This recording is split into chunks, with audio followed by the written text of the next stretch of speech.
Which brings us to the first topic today.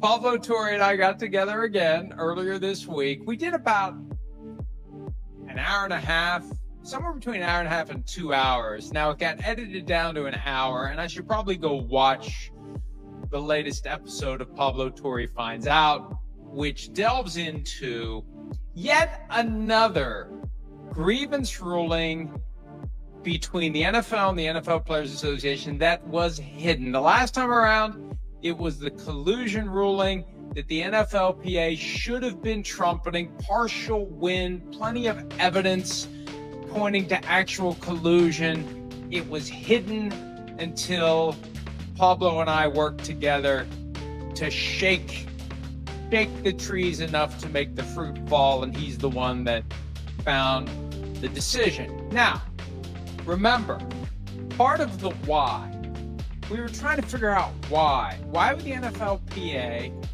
hide this ruling?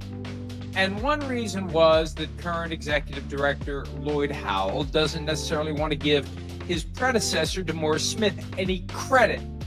And by trumpeting a grievance that had been the brainchild of D. Smith, had been initiated by him, instigated by him, pursued by him, if that ends up being a win, then all of a sudden the D. Smith gain leverage through litigation approach may seem better than Lloyd Howell's idea that we should try to get along and go along and move along arm in arm with the NFL. Someone reached out to me in the aftermath of the last round of this and said, hey, there's another reason why they want to keep this quiet. There's another reason why, and I didn't mention earlier, the whole J.C. Treader, Russell Wilson text messages. Remember that? That was one of the proffered reasons for burying the decision, to protect Treader against embarrassment for saying mean things about Russell Wilson when he didn't take a fully guaranteed contract. So, someone reached out and said there's another reason they may be trying to protect J.C. Treader, because there was another grievance, and it didn't go well for the union. And J.C. Treader is the one who was in the crosshairs of it. And so, if that one's kept quiet in return for the partial victory in the collusion ruling grievance being kept quiet, it's a nice little convenient quid pro quo.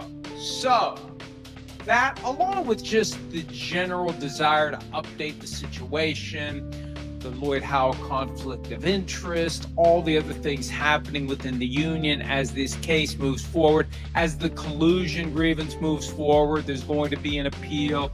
Could it be settled? We thought it made sense to get together and have another session. And one of the things that we learned in advance of the most recent episode of Pablo Torre Finds Out, there was indeed a grievance that was filed by the league against the union for the comments made by J.C. Treader on Ross Tucker's podcast 2 years ago, during which Treader essentially suggested to then disgruntled running backs, if you don't like your situation, fake an injury. You can't be fined for not practicing because you're injured. Now, I can't say that publicly, but so that became a grievance. And it was a clear winner for the NFL. And the NFL knew about it for months. It was issued on February 20, just a month and a few days after the collusion ruling came out, February 20 of 2025. It wasn't publicized. It wasn't leaked. It wasn't announced. I suggested earlier today that the league hid it from its constituents. The league sent me an on-the-record statement saying that the owners and other key personnel were told about it in March at Palm Beach. Now, I asked the general manager the other day about the fake injury grievance. What are you talking about? Was basically I don't know anything about that. Once I told this person the details, that J.C. Tretter had suggested that running backs fake injuries. I don't know anything about that. So maybe this GM wasn't in the room when they provided the update. And even if they did tell the teams about it, they managed to keep it from becoming public.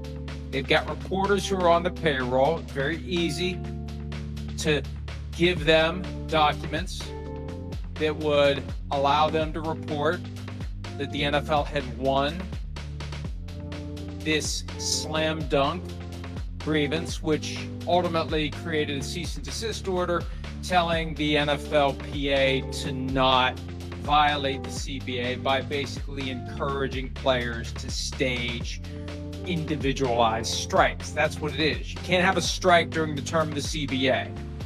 Well, if a player is deciding to create his own strike by faking an injury, that's a problem. If you're telling him to do it, that's a problem. If you're suggesting he should do it, that's a problem. So they were told, don't do it.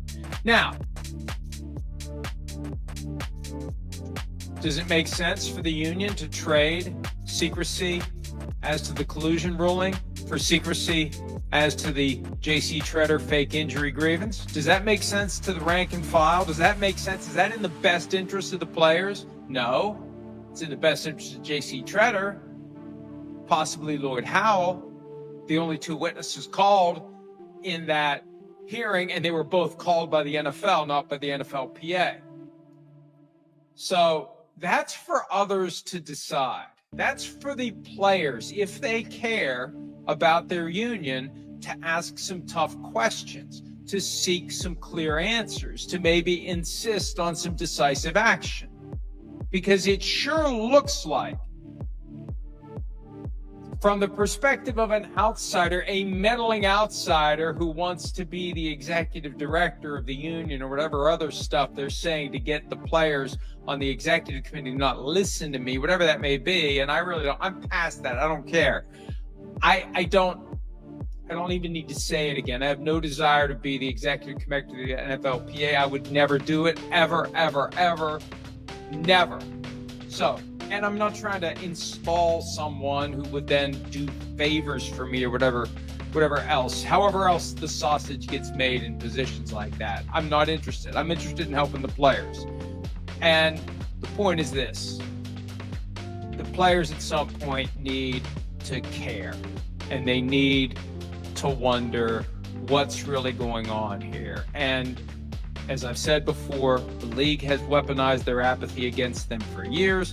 More recently, it feels like non-player leadership of the union is weaponizing the players' apathy against them. Now, hi, it's Mike Florio. Thanks for watching PFT on YouTube. Hit subscribe for the latest news and analysis from Pro Football Talk.